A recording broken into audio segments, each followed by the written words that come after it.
Hi, my name is Rachel. Hi, my name is Shelley. Today we are going to present on our research, which was a systematic review of the impact of dietary patterns on cognition and dementia in older adults. A huge thank you to our supervisors, Dr. Juliana Chen and Professor Ralph Martins, for their support and guidance throughout our research. Dementia is the greatest cause of disability and death amongst older adults, affecting approximately 50 million people worldwide. Unfortunately, this figure is set to triple by 2050. The high prevalence of cognitive decline and dementia has motivated research on preventative measures, with dietary patterns identified as a key modifiable risk factor with the potential to benefit older adults' cognitive function. In light of this, the aim of the current review was to investigate the impact of dietary patterns on cognitive function and dementia in older adults. The PRISMA guidelines were followed. Matched and keyword terms were searched in 6 electronic databases with a publication period set from 1997 to 2022.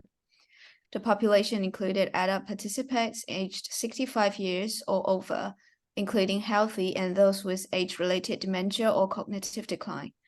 Interventions comprised individual and population level dietary or nutrition intervention that investigated the impact of dietary patterns on dementia and cognitive function, covering RCTs in longitudinal cohort studies.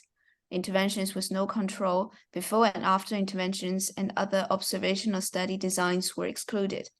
The comparator included usual care, for example, habitual diet, other comparator diets, for example, low-fat diet, and minimal dietary or nutrition interventions, for example, general health advice.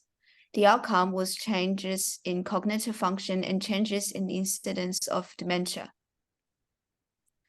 To the right, you can see our PRISMA flowchart. After identification, screening, and eligibility assessment, there were 12 RCTs and 60 cohort studies for inclusion. The current research focuses on the RCT papers only. These cover 10 countries across Australia, China, Europe, and the US. One paper was a multi-center study in 5 European countries. Sample sizes ranged from 23 to 1,279 participants, and follow-up periods ranged from 4 weeks to 18.7 years. Dietary interventions covered Mediterranean, New Age, Finnish dietary guidelines, low-fat, low, which is low GI, low saturated fat, brain preservation, and low carbohydrate diets. All papers used validated methods to assess cognitive function, and whereas methods varied, most papers used a mini mental state examination. For the overall risk of bias, 4 papers were rated as high risk of bias, 7 papers were rated as some concerns, and 1 paper was rated as low risk of bias. The bias attributed due to deviations from the intended interventions effective adhering to the intervention was some concerns for 9 of the 12 papers, due to there generally being no information as to whether important non-protocol interventions were balanced or there having been failures in implementing the intervention. This meant that the overall risk of bias, rather than being low, was generally some concerns for these papers. This table shows the outcomes regarding each dietary pattern, cognitive change, and incidence of mild cognitive impairment. 3 papers under the PREDIMED trial conducted in the Mediterranean region, looking at the Mediterranean diet supplemented with additional extra virgin olive oil or nuts, collectively found significant improvements in cognitive outcomes and lower incidence of mild cognitive impairment. The other paper investigating the Mediterranean diet, conducted in a non-Mediterranean context and without additional antioxidant food-rich supplementation, found no evidence of a beneficial effect of a Mediterranean diet on cognitive function in comparison to a habitual diet.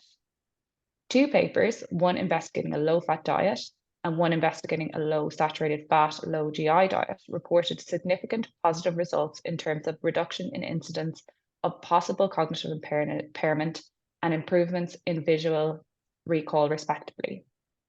3 papers investigated the Finnish dietary guidelines or a Nordic-style diet and were also multi-domain interventions.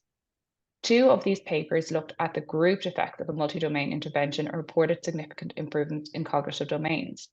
The other paper investigated both the independent and combined effects of the multi-domain intervention and found that none of the individual treatments had a statistically significant effect. However, the combined aerobic and diet intervention showed a trend towards significance. One paper investigated a low carbohydrate diet and found that ketone levels were significantly positively correlated with memory performance.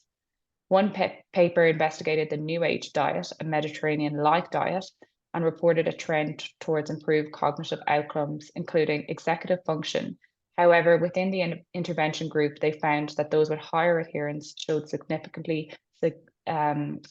improvements in global cognition and episodic memory after 1 year versus those with lower adherence. One paper investigated a brain preservation diet and found no significant differences between intervention and control groups, although a borderline trend in reduction in cognitive decline was established for healthy participants. Overall, there are 10 out of 12 papers showed significant results. There was high adherence across studies, over 90%. And the importance of high adherence was highlighted in New Age study, where within the intervention group, those with high adherence had significant improvements in cognitive outcomes in comparison to those with lower adherence. Dietitian involvement in all studies contributed to this high adherence. Most of the dietary patterns, despite having differences, have many similarities across foods and nutrients provided, which have distinctive antioxidants, polyphenolic compounds, and fatty acid profiles, all of which have been linked with preserving cognitive health. This is especially highlighted in studies where there was an additional substantial supplement of antioxidant-rich foods, for example, 1 liter extra virgin olive oil a week or 30 grams raw nuts per day, and the significant results achieved in these studies. Future studies could focus on RCTs with larger sample sizes and longer follow-up periods. Changes in cognitive outcomes take time, and a previous review reported that the earlier one start an intervention, the more effective the changes will be. This is highlighted in the current review by the varying follow-up periods of the included papers, where those with longer follow-ups generally reported significant results.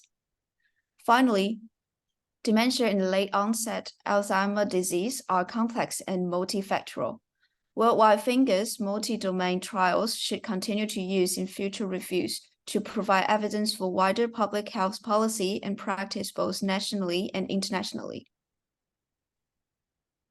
Many thanks for listening to our presentation. We now welcome any questions.